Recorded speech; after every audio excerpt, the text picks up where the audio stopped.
See it, y'all. So go dance last night and feel to make a big cooking, but I do my weekly thing on the Jamaican cooking. See it there? Them rice are funny, but you know, I go to rice with some vegetables and all kind of thing mixed up. You know, light thing. It's kind of like a boat me I run. I mean Sunday dinner this, but a boat, you know. But today is Sunday still. You see?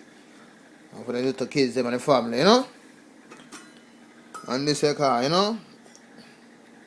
Chicken breast, chopped up. Potato, tomato, scallion, pimento, diced onions, so red onion is good for the heart, and diced garlic.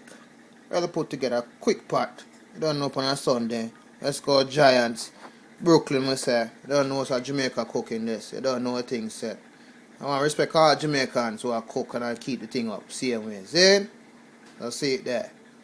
And you don't know what the thing set already, you know. Rice there about. The thing look good, thing look right.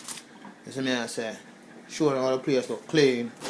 And I eat that place man, people cook out there, you see? And see it here, last and last, and final. When you're Jamaican, you must have a salad, especially on a Sunday. I don't talk. You hear that? Or we that? Thing called food settings. Mad.